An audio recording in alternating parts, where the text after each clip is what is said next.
नमस्कार, India voice पर स्वागत है आपका। मैं हूं आपके साथ प्रियंका मिश्रा। इंडिया गठबंधन में सीट शेयरिंग और सामंजस्य को लेकर अभी सवाल उठ ही रहे थे कि झारखंड में होने वाले दल बदल ने झारखंड में नए समीकरणों की शुरुआत कर दी है। झारखंड में कांग्रेस के 7 सीटों पर चुनावी ऐलान और सीता सोरेन के बीजेपी में शामिल होने के बाद अब कांग्रेस विधायक पूर्णिमा नीरज भी दिल्ली पहुंच चुकी हैं, जिसको लेकर राजनीतिक गलियारों में अटकलें तेज हैं। कुल मिलाकर कई राज्यों की तरह झारखंड में भी इंडिया गठबंधन की सांसें अटकी हुई हैं। अब देखना यह है कि कब तक गठबंधन की गांठें खुलती हैं और चुनावी रण की तैयारी के लिए मोर्चा तैयार हो पाता है। तो आज बात होगी झारखंड में इंडिया गठबंधन के चुनावी चाल की, लेकिन इससे पहले पेश है रिपोर्ट।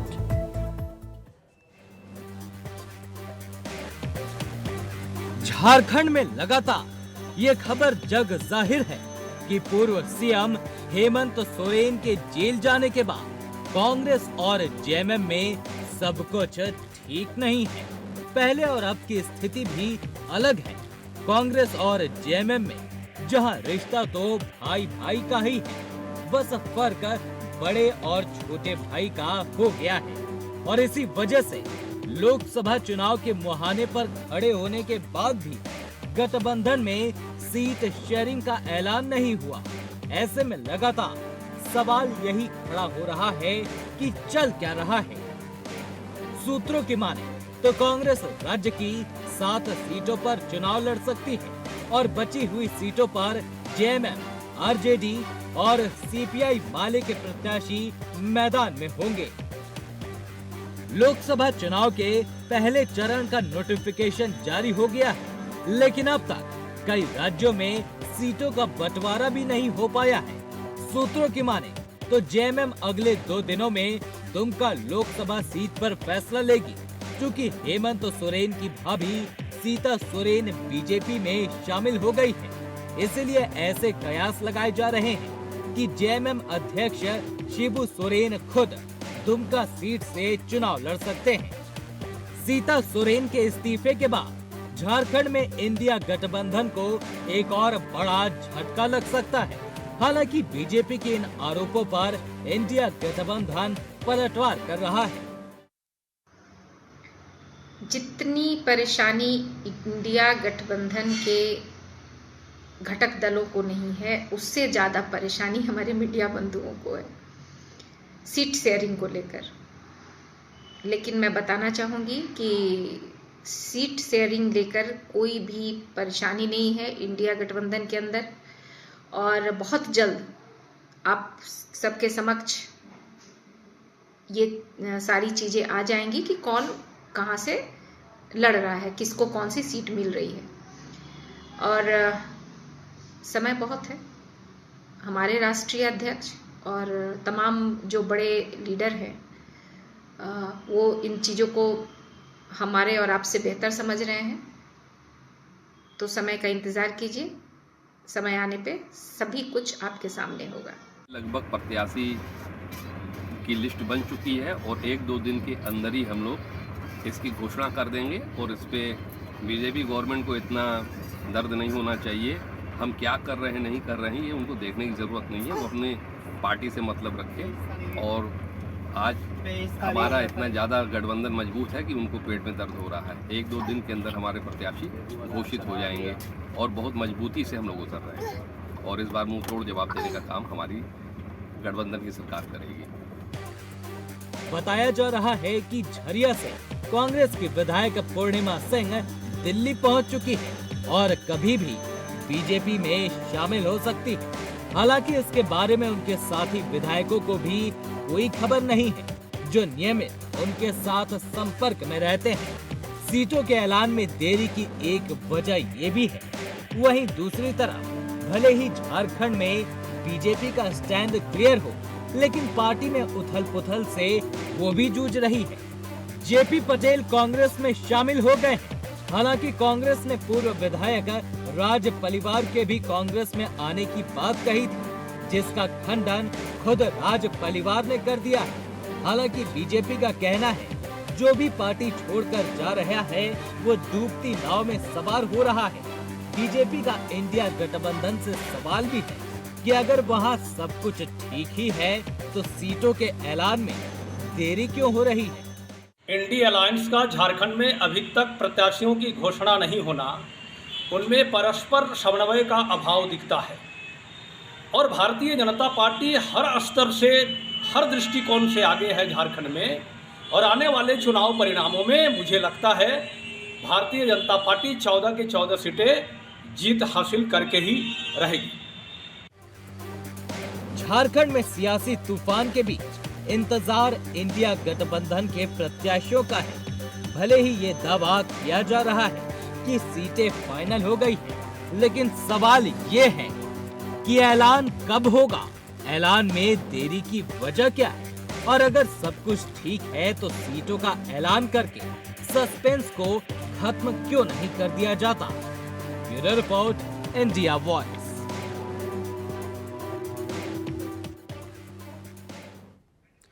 तो झारखंड में जिस तरह से समीकरण बनते हुए नजर आ रहे हैं, एक तरफ जेएमएम और कांग्रेस को लेकर इंडिया गठबंधन में सीटों का ऐलान नहीं हुआ है, तो दूसरी तरफ भारतीय जनता पार्टी बार बार इंडिया गठबंधन पर सामंजस्य को लेकर सवाल उठा रही है। दूसरी तरफ माना यह जा रहा है कि भारतीय जनता पार्टी जहां प्रत्याशियों के ऐलान के साथ ही साथ धरातल पर भी तैयारी शुरू कर चुकी है, तो वहीं इंडिया गठबंधन में अभी भी सीटों के बंटवारे को लेकर पेच कई जगह पर फंसा हुआ है। आज हम इसी पर करेंगे बहस। हमारे साथ कर्नल संजय सिंह जी, नेता बीजेपी से जुड़ चुके हैं, स्वागत है आपका। इसके अलावा दीपक कुमार जी, वरिष्ठ पत्रकार, हमारे साथ जुड़े हुए हैं, आपका भी बहुत बहुत स्वागत है। दीपक कुमार जी, सबसे पहले आपके पास ही आती हूँ। झारखंड की जिस तरह से बात कर रहे हैं और झारखंड की राजनीति की अगर बात करें, अभी तक सवाल जब पूछे जा रहे थे तो तमाम प्रवक्ताओं का इंडिया गठबंधन की ये कहना था कि अभी तो चुनाव की तारीखों का ऐलान नहीं हुआ है, जल्दी क्या है। अब तो चुनाव की तारीखों का ऐलान भी हो चुका है। कांग्रेस 7 सीटों पर लड़ने की यहां पर बात कर रही है और इसके बाद बाकी बची 7 सीटों पर जेएमएम के साथ ही साथ उनके कई घटक दल भी इंडिया गठबंधन के शामिल है। क्या लग रहा है आपको, कहां पेच फंसा हुआ है, क्यों सीटों का ऐलान नहीं हो पा रहा? प्रियंका जी, इसमें दो मत नहीं है कि अब चुनाव की जब बिगुल हो चुकी है, घोषणा हो चुकी है और डेट भी निकल चुकी है कि 7 चरणों में चुनाव होगी, तो समय वाकई में कम है। महागठबंधन के अगर प्रवक्ता इस बात को कह रहे हैं तो वह इसलिए कह रहे हैं कि उन्हें इजाजत नहीं है खुल के बोलने की। लेकिन यहाँ पे सबसे बड़ी बात यह है कि जहां बीजेपी ने झारखंड में अपने जो 14 लोकसभा है उन सबके वो उन्होंने उम्मीदवार जो है कहीं ना कहीं वो घोषित कर दिए हैं जी। लेकिन सबसे बड़ी बात यहाँ पे आ जाती है कि जो यहाँ महागठबंधन में जो है, ये बात तो तय है कि सीट शेयरिंग महागठबंधन में हो चुका है। 7 सीट पे कांग्रेस लड़ेगी जिसमें गोड्डा, धनबाद, पलामू, हजारीबाग, लोहरदगा, रांची और खूंटी है जी। और जेएमएम 5 सीट पे लड़ेगी जिसमें आपका जमशेदपुर, चाईबासा, दुमका, गिरिडीह और राजमहल है और आरजेडी को 1 सीट मिला है चतरा और वाम दल को मिला है कोडरमा। अब सवाल है कि घोषणा, तो मैं आपको बताऊं प्रियंका जी कि महागठबंधन के अगर पॉइंट व्यू से अगर क्वेश्चन है तो महागठबंधन में जेएमएम ने अपने 5 जो है कहीं ना कहीं उसके तय है। हालांकि लिस्ट उसकी भी नहीं निकली है, लेकिन ये माना जा रहा है कि जमशेदपुर से जेएमएम के संजीव सरदार, चाईबासा से जोबा मांझी, दुमका से हेमंत सोरेन और गिरिडीह से मथुरा महतो और राजमहल से विजय हासदा चुनाव लड़ेंगे जी। इसकी सिर्फ घोषणा बाकी। लेकिन अगर आते हैं हम कांग्रेस कोटा में, तो कांग्रेस में अभी इस बात को लेकर के तय नहीं हो रहा है। कारण इसके कई हैं। एक, कांग्रेस के प्रत्येक लोकसभा सीट पर 1 से ज्यादा कैंडिडेट मौजूद है। मैं अगर गोड्डा लोकसभा का ही लेता हूं तो गोड्डा लोकसभा पे ही देख रहे हैं कि यहाँ पे 3 कैंडिडेट जो फाइट कर रहे हैं। एक तो पूर्व विधायक प्रदीप यादव जो 5 टर्म से विधायक है, उन्होंने वो पहले भी एक बार वो विधायक वो सांसदीय लड़ चुके हैं, उस समय वो जेबीएम में थे। दूसरा आपका देख लीजिए पूर्व सांसद फुरकान अंसारी जो कांग्रेस के वरिष्ठ नेता और एक महागामा की विधायक दीपिका पांडे सिंह जी। तो इस तरह से अमूमन जो है हर लोकसभा सीट की स्थिति है। कांग्रेस के लिए कोई भी क्लियर स्टैंड लेना काफी मुश्किल है और यहाँ पर जो है अंतर जो है कांग्रेस का आपस में समझाना बुझाना यही सब चल रहा है। और इससे भी बड़ी बात प्रियंका जी, अभी जो फेर बदल का जो प्रक्रिया शुरू हुआ है, यह भी पता चल रहा है कि कई भाजपा के वैसे कद्दावर नेता जिसको कि लोकसभा का टिकट नहीं मिल रहा है तो वह भी अपना भाग्य आजमाने कांग्रेस में आ रहे हैं। तो ऐसे में तो हो जाता है कि ये भी शायद एक वेटिंग हो रहा है कि भी जल्दीबाजी क्या देखते हैं कौन कौन आता है। तो उस तरह से वो कांग्रेस चाह रही है कि वह पूरी सीट जीते, इसलिए वो विनिंग कैंडिडेट कौन उनको चुनाव जिता सकता है उसके इंतजार में कहीं ना कहीं मुझे लगता है लेट हो रहा है। ठीक है दीपक कुमार जी, तो जिस तरह से जेएमएम और कांग्रेस के यहाँ पर आपने समीकरण की बात की है, कांग्रेस को 7 सीट और जेएमएम को 5 सीट, ये बात एकदम साफ है कि पूर्व मुख्यमंत्री हेमंत सोरेन के जेल जाने के बाद झारखंड में गठबंधन में समीकरण बदले हैं। हाँ प्रियंका जी, ये बात मैं आपको बिल्कुल कहना चाहूंगा कि जब राज्यसभा का चुनाव हो रहा था तो पहले टर्म में शिबू सोरेन को राज्यसभा भेजा गया, फिर जोबा मांझी को। जब दूसरा टर्म आया था तो ये बात उठी थी कि कांग्रेस कोटा से राज्यसभा जाएगा, लेकिन कांग्रेस ने क्या किया कि यहाँ पे गांडे के जो पूर्व विधायक रहे हैं उनको बैठाया, जो सरताज नाम उनका। तो उसी समय बात उठी थी कि अगर यहाँ पे राज्यसभा के सीट को लेकर के कांग्रेस ने समझौता किया तो क्या इसको आने वाले लोकसभा चुनाव में लाभ मिलेगा। तो प्रियंका जी, मैंने जो अनुमान लगाया वो अनुमान सही हुआ, लाभ मिला। कांग्रेस अभी लोकसभा में बड़ी पार्टी बन के उभर गई, उन्हें 1 सीट का फायदा मिला, बराबरी पे नहीं लड़ रहे, कांग्रेस 7 पे है और जेएमएम 5 पे है। ठीक है, आती हूं मैं आपके पास। हमारे साथ एलएन तिवारी जी भी कांग्रेस से नेता जुड़ चुके हैं। एलएन तिवारी जी, स्वागत है आपका। जिस तरह से इंडिया गठबंधन की झारखंड में बातचीत हो रही है, चुनाव की तारीखों का अब ऐलान भी हो चुका है, चुनाव की तारीखें अब दूर भी नहीं है, लेकिन अभी तक लिस्ट इंडिया गठबंधन की सामने नहीं आई है। कुछ प्रत्याशी जरूर सामने आ रहे हैं, लेकिन पूरी तरह से लिस्ट की यदि बात की जाए तो इंतजार किस बात का हो रहा है? देखिए मैडम, अभी तो सीट शेयरिंग का मामला आधिकारिक रूप से क्लियर नहीं हुआ है, और ये कहना कि विलंब हो रहा है तो क्योंकि लोकसभा के चुनाव कई चरणों में है, तो पार्टी पहले प्राथमिकता उन पहले, दूसरे, तीसरे, चौथे चरण में दे रही है, और झारखंड में जो चुनाव होने हैं पहले, दूसरे, तीसरे चरण के बाद होने हैं। तो ये आपको बहुत जल्दी स्थिति क्लियर हो जाएगी। सीट शेयरिंग में भी मामला करीब करीब क्लियर है। अगर कुछ साथी दल कुछ ज्यादा डिमांड कर रहे हैं, उस पर विचार हो रही है, उनको समझाने का प्रयास किया जा रहा है। लेकिन तिवारी जी, आपको नहीं लगता कि प्रत्याशियों का ऐलान अगर समय के साथ हो जाता है, या ठीक समय पर हो जाता है, तो प्रत्याशियों को अपने क्षेत्र में धरातल में जाने में, जनता से मुलाकात करने में और मेहनत करने में समय मिलता है? सैद्धांतिक रूप से आप ये बात तो सही कह रही हैं, इसमें कोई दो राय नहीं है, लेकिन अगर 20 साल पहले की बात अगर आपको याद कराई जाए, 30 साल पहले की बात याद कराई जाए, तो ये जो आज तथाकथित बड़ी पार्टी और राम भक्त की पार्टी के रूप में जो जानी जा रही है, जो सरासर प्रत्याशी की घोषणा और फलाना ठिकाना मित्र दल से समझौता, ये बात कांग्रेस पार्टी भी कर दिया करती थी। आज परिस्थिति समय के अनुसार अगर कुछ चेंज है तो राजनीतिक हालात के अनुसार पार्टी अपना सोच करके, समझ करके कदम उठा रही है।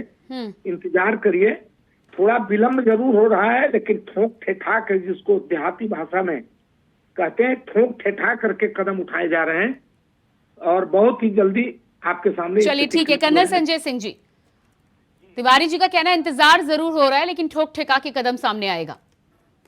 ये बहुत बहुत धन्यवाद प्रियंका जी अपने चैनल से जोड़ने के लिए। मैं आपको तिवारी जी को मैं बताना चाहता हूं कि देखिए, आज इंडी गठबंधन के पास में कोई भी व्यक्ति नहीं है, कैंडिडेट है जो चुनाव लड़ा सके, पहली बात।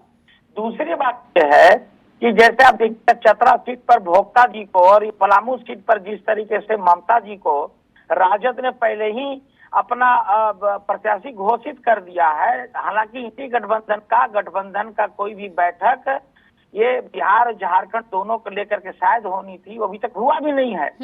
अभी क्या है कि जेएमएम और कांग्रेस के अंदर में घमासान मचा हुआ है कि कौन कहां से लड़ेगा।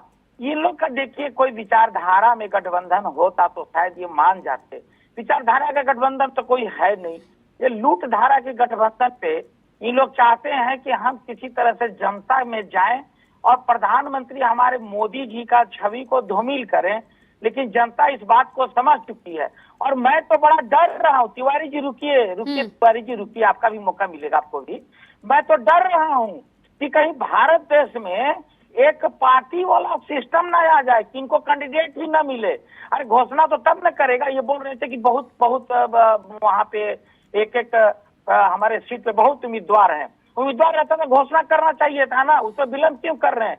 मैं डर रहा हूं कि कहीं इनमें ऐसा ना हो कि पूरे भारतवर्ष में भाजपा ही भाजपा छा जाए। ऐसी 400 पार के लिए हमारे मोदी जी बोल दिए हैं। और सब जगह देखिए, मैं अभी भी आपका टीवी चैनल में एक जगह मैं यहीं पर एक कार्यक्रम में हुसैनाबाद में एक कार्यक्रम से जा रहा हूँ, पूरी जनता एकदम बौखलाई हुई, कब जल्दी से जल्दी वोट हो कि हम दे करें, जल्दी से जल्दी माननीय मोदी जी को हम भेज दें। गोड्डा की बात मैं बताना चाहता हूँ, प्रदीप यादव जी हैं, दीपिका पांडे जी हैं, इरफान अंसारी जी हैं, ये तीनों आपस में घमासान है कि हमको नहीं लड़ाओगे तो हम पार्टी छोड़ के भाग जाएंगे। अब ये समस्या कांग्रेस के सामने हो गई है, किसको मनाए, किसको रखे और किसको छोड़े। सोरेन परिवार की जो अपने बहुत जो दुर्गा सोरेन जी जो पूरे झारखंड मुक्ति मोर्चा के प्रवर्तक थे, उनके आंदोलन के, जिन्होंने शिबू सोरेन के साथ में चला था, उनकी पत्नी को मान सम्मान नहीं मिलने के चलते वो वहां से बेचारी जो एक शहीद बोलिए झारखंड के जो आंदोलन था उसके जो प्रवर्तक थे, उसकी पत्नी को भी वहां मान सम्मान नहीं मिला और वो चाहती थी कि मोदी जी के साथ हम काम करें। भारत वो हमारे साथ अभी आ गई हैं। और इसी तरीके से पूर्णिमा जी कांग्रेस की, वो भी बहुत दिन से प्रयत्नशील है कि हमें लिया जाए, तो हम अच्छे व्यक्ति को दे करके भारत को करप्शन मुक्त भारत। तो क्या पूर्णिमा जी से बातचीत चल रही है आपकी? पूर्णिमा जी से देखिए, मैं तो ऑथेंटिक पार्टी का ये बात चल रहा है कि नहीं चल रहा नहीं बताऊंगा, लेकिन आप जैसे पत्रकार के माध्यम से जो न्यूज मेरे पास में आ रहा है उसके आधार पर मैं ये कह रहा हूँ कि वो शायद ज्वाइन करना चाहती है। अभी चाहती है कि नहीं चाहती मैं नहीं जानता हूँ, लेकिन आप ही लोग ठीक है। तिवारी जी जवाब दीजिएगा। देखिए बहुत ही दुर्गा सोरेन जी की पत्नी सीता सोरेन को बेचारी लगातार मैं लगता है कि 5-7 बार बेचारी कह दिया। मैं निवेदन करता हूं कि ये दुर्गा सोरेन की पत्नी सीता सोरेन को बेचारी न कहें, ज्योतिरादित्य सिंधिया को बेचारा कहें, आरपीएन सिंह को बेचारा कहें, जो चले गए हैं उनके यहाँ वो सब बेचारा है।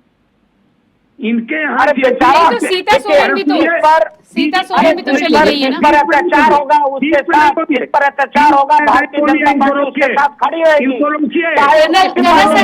कर्नल संजय सिंह जी सुन लीजिएगा, फिर मैं आपको मौका देती हूँ। जी बोलिए। इनको रोकिए, बीच में नहीं बोलिए, मैं नहीं बोलता हूँ, बीच में नहीं बोलिए।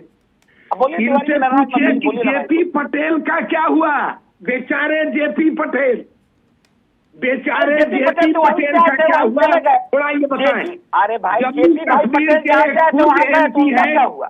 देखिए अपने समय में बोलिएगा, बीच में नहीं बोलिए। सुन, कथा की तरह गीता के श्लोक की तरह कथा सुनिए सत्यनारायण भगवान का, बीच में नहीं बोलिए।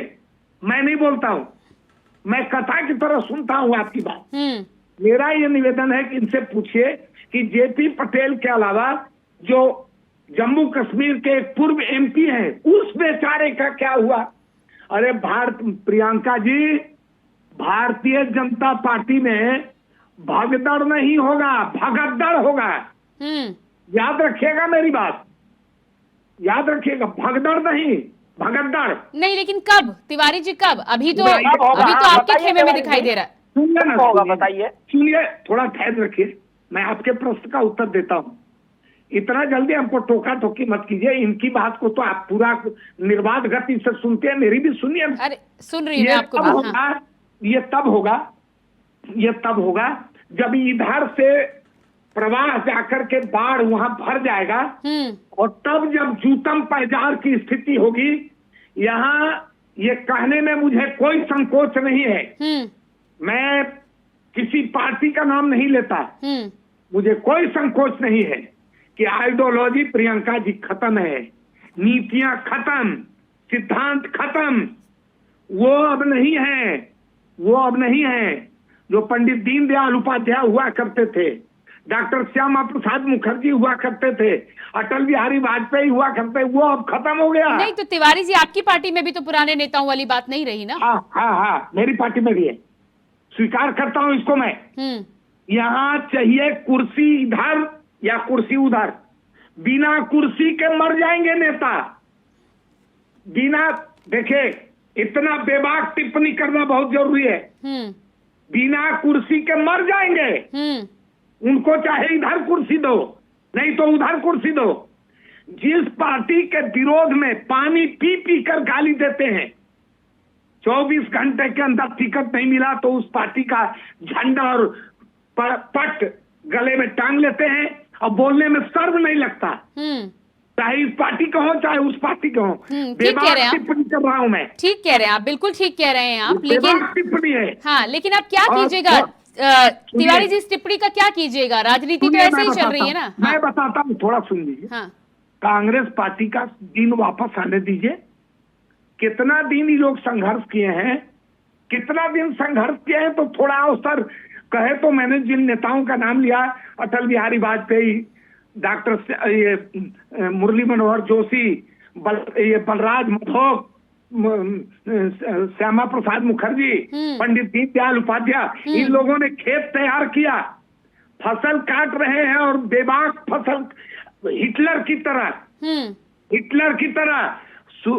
वोट करते हैं भारत के लोग, नागरिक करते हैं वोट, और इनका नारा होता है अब की बार 400 पार। नहीं तो तिवारी जी, आपकी कांग्रेस की अगर बात कर लें तो कांग्रेस की फसल तो आजादी के बाद से तैयार हो गई, काटने को कौन तैयार बैठा है? प्रियंका जी, अब ये अलग बात है कि अभी खेती उस तरह से करने को ही नहीं मिल रही है, तो फसल कहां से काटेंगे? देश की आजादी के बाद ये तो इनके नेता तो 70 साल कहते हैं, उसमें अटल जी की भी सरकार की गिनती कर लेते हैं, देवेगौड़ा और गुजराल जी की भी सरकार की गिनती करते हैं, चंद्रशेखर जी की भी गिनती कर लेते हैं, सब करते हैं, कहते हैं 70 साल। लेकिन मैं कहता हूं कि आजादी के बाद कुछ एक वर्षों को निकाल दिया जाए तो सत्ता के केंद्र बिंदु में कांग्रेस थी। इतना जल्दी घबराइए नहीं, इतने उतावले नहीं होइए, घबराइए नहीं। आप तो जब जाएंगे विदाई होगी तो वापसी बड़ी मुश्किल है। अरे तिवारी जी, चिंता तो इसी बात की है कि इतने दिनों केंद्र बिंदु में थी, तो अब फ्रंट फुट पर आके खेलने में इतनी देरी क्यों हो रही है? इंतजार तो इसी बात का किया जा रहा है ना। इनके पास कोई नेतृत्व नहीं है मैडम, राहुल जी को समझ नहीं आता है, भारत की संस्कृति का पता नहीं है, अपनी भावना को ये जो व्यक्त कर रहे थे कांग्रेस पार्टी के बारे में, उससे तो मैं सहमत हूँ, लेकिन ये तो हमारी पार्टी के बारे में भावना व्यक्त कर रहे थे, हमारे माननीय केंद्र बिंदु में नेता है आदरणीय राहुल गांधी जी, उनके क्षमता पर भी सवाल खड़ा किया गया था, का जो सपना देखे थे। आज हम वहाँ से लास्ट व्यक्ति के पास में डीबीटी के माध्यम से समय परिवर्तित होता है, राजीव गांधी समय का इंतजार करिए, 100 रुपया भेजता हूँ तो हमारे जाएगा तो 14 रुपया गरीब जाएंगे, इनकी विदाई जब हो जाएगी हमारे तो भेजते हैं तो बैंक को 100 रुपया पहुँचता है। चलिए ठीक है, आती हूँ मैं। दीपक कुमार जी, कर्नल संजय सिंह जी, आती हूँ मैं। दीपक कुमार जी, क्या लगता है आपको? तिवारी जी कह रहे हैं कि समय का इंतजार कीजिए, समय का इंतजार लंबे समय से जनता भी कर रही है, कांग्रेस भी कर रही है, लेकिन क्या आपको लग रहा है कि समय परिवर्तित करने के लिए इंडिया गठबंधन कोशिश करता हुआ नजर आ रहा है? नहीं प्रियंका जी, जहाँ पे कि 400 पार का 400 सीट का जहाँ पे बीजेपी ने टारगेट कांग्रेस को दे रखा है, ऐसे में कांग्रेस को पहले से ही कैंपेनिंग करनी चाहिए। ठीक है, राहुल गांधी जी ने पूरे देश की यात्रा की, उसका एक इम्पैक्ट पड़ा है जो चुनाव में दिखेगा भी, लेकिन सवाल यह उठता है कि इतनी लेट सीटों की घोषणा में नहीं होनी चाहिए। ठीक बात है, ये इतनी लेट होना गलत बात, ये सही नहीं है लोग कांग्रेस के लिए भी। और मैं ये कहता हूँ प्रियंका जी, जब आप इतने लेट से सीट की घोषणा करेंगे, कैंडिडेट की घोषणा करेंगे, तो आखिर तैयारी कब मिलेगा, कब तैयारी का मौका मिलेगा? लोकसभा चुनाव कोई छोटा चुनाव नहीं है, एक लोकसभा के अंदर 6, 7, 8 विधानसभा होते हैं, तो फिर उसके बहुत सारी प्रक्रिया है चुनाव का, तो वो कब करेंगे? अभी तो महागठबंधन के कैंडिडेट ही फंसे हुए हैं कि पता नहीं टिकट मिलेगा कि नहीं मिलेगा, क्या हो रहा है नहीं हो रहा है, इतना उतार चढ़ाव है, तो जनता भी ये सब चीजें देख रही। तो ऐसे में जनता का मिजाज जो है वन साइडेड हो जाता है कि बीजेपी का स्टैंड क्लियर है, कांग्रेस का स्टैंड क्लियर नहीं है। तो ये तो कांग्रेस को सोचना समझना पड़ेगा। और जहां पे उनके अंदरूनी जो कैंडिडेट्स हैं, जैसे एक सीट पर 2-3 कैंडिडेट जो आपस में टकरा रहे हैं, तो कांग्रेस की ये प्रॉब्लम है, कांग्रेस को सॉल्व करना होगा। राज्य के जो आला अधिकारी है, केंद्र के जो आला अधिकारी है, वो इसको संभाले, इस पर कार्य करना होगा, नहीं तो फिर यही होगा, एक को देंगे दो भाग जाएगा। तिवारी जी जवाब दीजिएगा इस पर। एकदम से दीपक कुमार जी की बातों से 100% सहमत हूँ प्रियंका जी। हमारी पार्टी के नेताओं से मैं निवेदन करता हूं आपके चैनल के माध्यम से कि सीट शेयरिंग और कैंडिडेट की घोषणा तत्काल करनी चाहिए, होली के पहले हो जानी चाहिए। नहीं, लेकिन तिवारी जी आपको टीवी पर निवेदन करने की जरूरत नहीं पड़नी चाहिए ना। पार्टी में आप तो कहते हैं लोकतंत्र है, तो लोकतंत्र है तो फिर पार्टी के नेताओं से लेकर पार्टी कार्यकर्ताओं की बात सुनी जानी चाहिए ना। प्रियंका जी, यही पार्टी है, टीवी के माध्यम से अपने पार्टी को बताना पड़ रहा है कि हमारा सीट पर हमारा प्रत्याशी को भेजो। कर्नल संजय सिंह जी 1 मिनट दीजिएगा। कर्नल संजय सिंह जी 1 मिनट दीजिएगा आप। जी तिवारी जी अपनी बात पूरी करें आप। इनको रोकिए, बीच में क्यों? अरे वो शांत है, आप अपनी बात पूरी कीजिए, फिर मुझे उन्हें समय देना है। जी मैं ये कह रहा हूँ कि आपने जो हमसे टिप्पणी किया, पूछा, कहा, मैं इसके बारे में हमारे अपने जो सोर्स हैं उस स्तर से प्रदेश के नेताओं, रात को मैंने प्रदेश अध्यक्ष जी से बात की है फोन पर और प्रभारी जी से भी बात किया है, यही निवेदन किया कि जो भी निर्णय लिया जा रहा है उसमें थोड़ा जल्दी बरती जाए। चलिए ठीक है, आती हूँ कर्नल संजय सिंह जी। जी मैं इतना बोलना चाहता हूँ कि इनकी पार्टी की ये दशा है कि तिवारी जी को आपके चैनल के माध्यम से अपने अरे तिवारी जी तो सुने ना, चुप रहिए ना, अपने आपके चैनल के माध्यम से तिवारी जी बोलने दीजिएगा ना। तिवारी जी आप उन्हें अपनी बात खत्म करने दीजिए, समय नहीं है मेरे पास ज्यादा। अपने चैनल को, आपके चैनल को रिक्वेस्ट कर रहे हैं कि आप बताइए कि जल्दी से जल्दी हमारे सीट पर उम्मीदवार घोषित करें। अब इनके पास उम्मीदवार है ही नहीं, अब घोषित क्या करेंगे? इनके पास ना नीति है ना सिद्धांत। चलिए ठीक है, बहुत बहुत धन्यवाद मैं आप सभी का करना चाहूंगी। कर्नल संजय सिंह जी, एलन तिवारी जी, दीपक कुमार जी, बहुत धन्यवाद जुड़ने के लिए। तो जिस तरह से झारखंड में लगातार इंडिया गठबंधन के समीकरणों को लेकर और साथ ही साथ आने वाली फाइनल लिस्ट को लेकर इंतजार जनता के द्वारा भी किया जा रहा है और उससे ज्यादा बीजेपी के द्वारा किया जा रहा है, तमाम तरह के सवाल भी पूछे जा रहे हैं।